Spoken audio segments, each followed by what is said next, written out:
ورحمۃ اللہ وبرکاتہ الحمدللہ وحدہ والصلاۃ والسلام علی من لا نبی بعدہ اما بعد۔ معزز سامعین، اس مادی دور کے اندر مسلمان معاشرتی تعلقات میں بڑا بگاڑ پیدا ہو چکا ہے۔ اکثر سوال آتے ہیں میاں بیوی کی لڑائیاں، طلاق کے مسائل، ایسے خاندان ہیں کہ جس میں کہتے ہیں کہ بیوی کو 5 دفعہ طلاق دے دی، 6 دفعہ، ہر مہینے بعد طلاق۔ یہ طلاقیں اور یہ اسباب کیا ہیں؟ اسباب یہی ہیں کہ ہماری دین سے دوری ہے، دینی تعلیمات سے دوری ہے، نبی علیہ السلام کی رہنمائی سے دوری ہے، اور مغرب کے معاشرے سے ہم متاثر ہیں، جو کہ مختلف میڈیا کے ذریعے، ڈراموں، فلموں اور مختلف کلپس کے ذریعے جو ہے مغربی معاشرے کی جو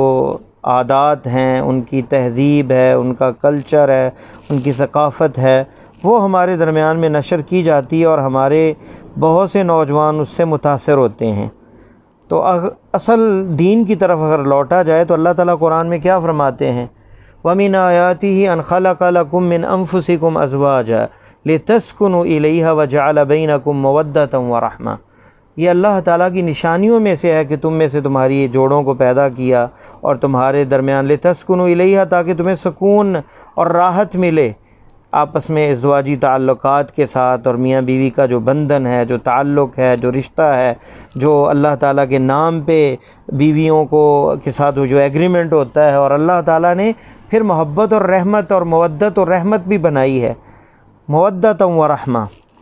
اور اس میں اللہ تعالیٰ کے لیے اللہ کی بہت سی نشانیاں ہیں کہ دیکھیں نا، کوئی قرابت داری کا رشتہ کچھ بھی نہیں ہوتا، میاں بیوی اور بسا اوقات بڑے دور سے ہوتے ہیں، لیکن جب رشتہ ہوتا ہے تو آپس میں کتنا وہ زبردست ایک تعلق بن جاتا ہے، اور پھر بچوں کی ولادت، پھر ان کی تعلیم و تربیت۔ تو یہ اسلام جو ہے وہ ہمیں اسلام بتاتا ہے معاشرے کی اکائی، بنیاد، اساس جو ہے وہ میاں بیوی کے رشتوں سے ہوتی ہے، اور پھر ایک دوسرے کے وہ قدردان ہو اور اپنی مزاج کو اور طبیعت کو سمجھیں تو پھر بہت سی پریشانیوں سے بچ جاتے ہیں۔ ابو ہریرہ رضی اللہ تعالیٰ عنہ کی حدیث ہے، رسول اللہ صلی اللہ علیہ وسلم نے فرمایا المرأة كالضلع إن أقمتها كسرتها وإن استمتعت بها استمتعت بها وفيها عوج، وفي رواية أخرى للبخاري كذلك استوصوا بالنساء خيرا فإنهن خلقن من ضلع وإن أعوج شيء في الضلع أعلاه فإن ذهبت تقيمه كسرته وإن تركته لم يزل أعوج۔ اس حدیث کا مفہوم بڑا غلط کچھ لوگوں نے لیا ہوا ہے کہ عورت جو ہے وہ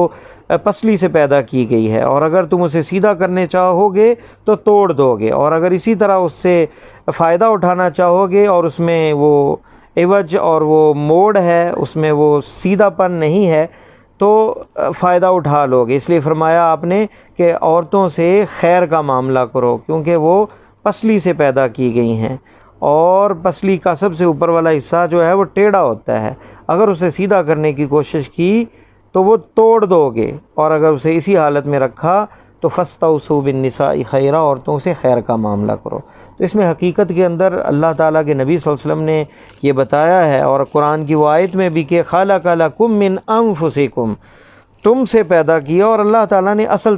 تخلیق کے بارے میں بتایا ہے، نہ کہ یہ بتایا کہ عورت کے اندر یہ نقص ہے، عورت کے اندر یہ معاملہ ہے کہ ہر چیز اس کی عقل ٹیڑھی ہے، اس کی سوچ ٹیڑھی ہے، یا پھر وہ کم تر ہے۔ یہ مفہوم غلط ہے، بلکہ عورت کے اندر جو ہے وہ عاطفیت زیادہ ہے، یعنی کہہ لیں کہ عورت کے اندر محبت، مودت اور رحمت یہ زیادہ ہے معاملہ، کیونکہ بچے کے ساتھ جو معاملہ ہوتا ہے وہ انسان جو ہے مرد تو وہ برداشت نہیں کر سکتا، رات کو جاگنا، بچے کا بلا وجہ بھی تنگ کرنا، اور وہ عورتیں ہی ہیں جو انہیں برداشت کر سکتی ہیں۔ تو اللہ تعالیٰ نے تو فرمایا لقد خلقنا الانسان فی احسن تقویم، ہم نے انسان کو بہترین تقویم میں پیدا کیا ہے، بہترین تخلیق میں پیدا کیا ہے، تو عورت بھی اس میں شامل ہے۔ لقد خلقنا الانسان فی احسن تقویم، سورہ 3 میں یہ بتایا۔ تو یہ جو صفت ہے ٹیڑھا پن، یہ عاطفت ہے، اور یہ مدح ہے عورت کے اندر، یہ اس کی حقیقت کے اندر طبیعت کی طرف اشارہ ہے کہ عورت کو اس مزاج کی ضرورت ہے، شوہر کے لیے بھی مودت اور رحمت اور عاطفت اس کے اندر ہونی چاہیے، حنان ہونا چاہیے، نرمی ہونی چاہیے، اولاد کے لیے بھی وہی برداشت اور تحمل اور پیار، تاکہ ان کی تربیت جو ہے اچھے طریقے سے وہ کر سکے۔ اور مرد تو یہ کر نہیں سکتا، تو اگر ہم اس کی اس طبیعت کو چینج کرنا چاہیں گے تو توڑ دیں گے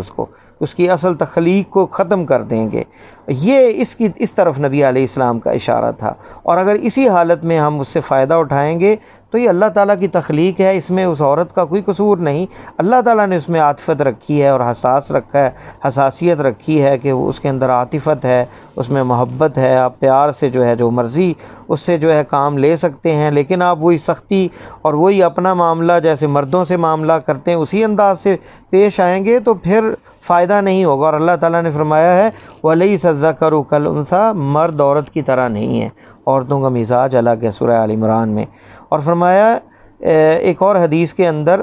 اور قرآن کی آیت میں فرمایا وَلَهُنَّ مِثْلُ الَّذِي عَلَيْهِنَّ بِالْمَعْرُوفِ، ان کے لیے بھی ویسے حقوق ہیں جیسے تمہارے ہیں، بالمعروف احسان کے ساتھ، سورہ بقرہ آیت نمبر 228۔ تو یہ نہ کبھی سمجھے مرد کے شوہر سمجھے کہ صرف عورتوں نے ہی تابع داری کرنی ہے، سارے حقوق ہمارے ہی ہیں، عورتوں کے بھی کچھ حقوق ہیں، انہیں بھی جواب دہ ہوں گے اللہ کے سامنے۔ اب دیکھیں بخاری اور مسلم کے اندر حدیث ہے، ابو سعید خدری راوی ہیں کہ رسول اللہ صلی اللہ علیہ وسلم جو ہیں وہ نکلے ایک دفعہ فی اضحیٰ اور فطر یعنی عید کے موقع پر عورتوں کے پاس گئے اور کہا اے عورتوں یا معاشر النساء ما رأیت من ناقصات عقل و دین، آپ نے کہا کہ میں نے نہیں دیکھا کہ تمہاری عقل کے اندر جو ہے وہ نقص ہے اور دین کے اندر بھی نقص ہے، کہ تم جو ہے ایک عقل مند انسان کی عقل کو جو ہے وہ اس پہ غالب آ جاتی ہو۔ قلنا وما نقصان دیننا، عورتوں نے پوچھا کہ دین کا کیا نقص ہے، بتایا کہ عورت کے ایام مخصوصہ وہ نماز نہیں پڑھتی، اور عقل کی جو کمی ہے وہ یہ کہ ایک عورت کی گواہی جو ہے دو عورتوں کی گواہی ایک مرد کے برابر ہے۔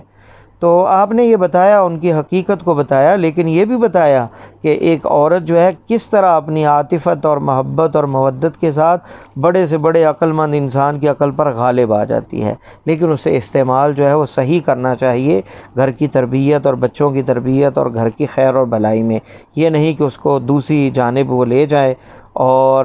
اس کا غلط استعمال کر کے معاشرے کو ٹوٹ پھوٹ کا شکار کر دے، جیسے یورپ کے اندر ہے جہاں خاندانی نظام ٹوٹ چکا ہے، کیونکہ انہوں نے ایک چیز لی ہے، نہ خاندان کی تربیت، نہ عفت پاک دامنی، بس انہوں نے تو لکھا ہے کہ انہوں نے تو یہ لے لیا ہے کہ بس لذت اٹھانی ہے، شہوت پوری کرنی ہے، کسی عورت سے کر لیں، اس کی رضامندی سے کر لیں، جس سے اپنے بھی ان کے گھر ٹوٹ گئے اور بچیاں جو ہیں وہ جو ہے حرام بچوں کی ماں بن گئیں، اور کواری بچیاں بھی جو ہے ماں بن گئی، اور پھر وہ حرامی بچے جو ہے ان کے لیے گھر بنانے پڑے، اور بوڑھی عورتوں کے لیے اور بوڑھے والدین کے لیے انہیں جو ہے اولڈ ہومز بنانے پڑے، پھر انہیں سکون وہ نہیں میسر آیا جس کا قرآن نے اشارہ دیا۔ خاندانی نظام جب ٹوٹ گیا وہ ذہنی سکون ختم ہو گیا، جس سے پاگل خانے سب سے زیادہ نفسیاتی بیمار سب سے زیادہ یورپ کے اندر، اور سب سے زیادہ میڈیسن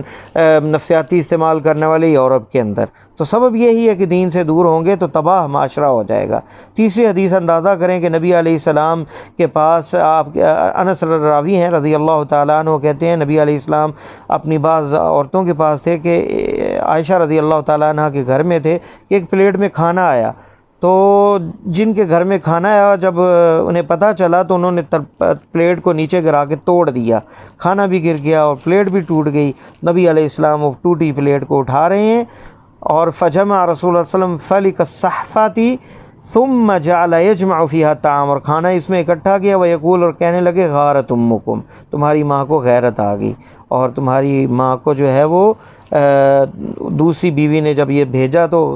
غیرت کھا گئی۔ اپنے صحابہ کے سامنے یہ معاملہ پیش آیا، اور آج کے دور میں اگر کسی کے مہمانوں کے ساتھ دوستوں کے سامنے کوئی بیوی اس کی یہ حرکت کرے کہ دوسری بیوی نے کوئی سامان بھیجا ہے تو وہ شاید اسے وعدے کرے طلاق کے، اور پتہ نہیں غصے میں کیا کچھ کرے، اور نبی علیہ السلام نے دیکھیں آپ کا خلق اور آپ کا کردار، آپ کا انداز پیار کا، فرمایا غارت امکم، تمہاری ماں جو ہے وہ غصے میں آ گئی اور غیرت میں آ گئی۔ ترمذی کی روایت میں ہے، فرمایا طعام بطعام و اناء باناء، اب برتن جو ہے انہیں بھیجنا پڑے گا اور کھانے کی جگہ کھانا بھی بھیجنا پڑے گا۔ تو یہ ہے عائشہ رضی اللہ تعالیٰ عنہ جو ابن حبان کی روایت میں آتے ہیں یہ لفظ کہ اذ لم یزجر ولم یعنف، اللہ کے نبی صلی اللہ علیہ وسلم نے نہ ڈانٹا نہ غصے ہوئے، بلکہ کہنے لگی کہ ما رأیت ذلک فی وجہ رسول اللہ صلی اللہ علیہ وسلم، آپ کے چہرے میں کوئی ایسی چیز میں نے نہیں دیکھی۔ تو اپنے خاندانی نظام کو بچائیں اور عورت کی تخلیق اور جیسے اللہ تعالیٰ نے اسے پیدا کیا ہے اسے سمجھتے ہوئے اس سے معاملات کریں۔ اور دیکھیں وہ ایک دفعہ مسجد میں جو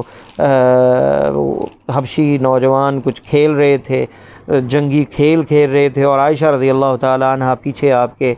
کے ساتھ ٹیک لگائے جو ہیں وہ دیکھتی رہیں، اور آپ جب تک وہ پیچھے نہ ہٹیں تو جب تک انہوں نے کہا نہیں کہ اب میں پیچھے ہٹتی ہوں اور میں نے دیکھ لیا ہے، تو آپ نے کھڑے رہے ان کے ساتھ، اور وہ ٹیک لگا کے آپ کے کندھے کے ساتھ جو ہے پیچھے کھڑی رہیں عائشہ رضی اللہ تعالیٰ عنہ۔ اس طرح نبی علیہ السلام کے تعلق تھا اپنی بیویوں کے ساتھ۔ تو لوگ جو ہیں، نوجوان جو ہیں شادی شدہ، باہر ڈھونڈتے ہیں، غزلیں کہتے ہیں اور پتہ نہیں کیا کچھ کہتے ہیں، اور گھر میں آتے ہیں پتہ نہیں انہیں موت آ جاتی ہے کہ اپنی بیوی کے ساتھ ایسے پیار و محبت والی کوئی بات نہیں کر پاتے۔ تو بیوی جو ہے وہ اصل ہے جگہ جہاں آپ غزل کہیں، اسے بات کریں، اسے محبت والی بات کریں، بچوں کی تربیت اصل جو مقام ہے وہ ہے۔ تو یہ لوگ جو ہیں شیطان کے پیچھے لگ کر باہر منہ مارتے پھرتے ہیں ادھر ادھر۔ گھر کو اگر بہترین بنا لیں، اسلامی اصولوں پر گھر کو قائم کر لیں، تو گھر جنت کا نمونہ پیش کرے، جہاں سکون بھی ہو، راحت بھی ہو، برکتیں بھی ہوں، اور خیر اور بھلائی بھی ہو، اور بچوں کی تربیت پر بھی اس کے اچھے اثرات پڑیں گے۔ اللہ سے دعا ہے کہ اللہ ہمارا خاتمہ ایمان پہ فرمائے اور دنیا آخرت آسان فرمائے۔ السلام علیکم ورحمۃ اللہ وبرکاتہ۔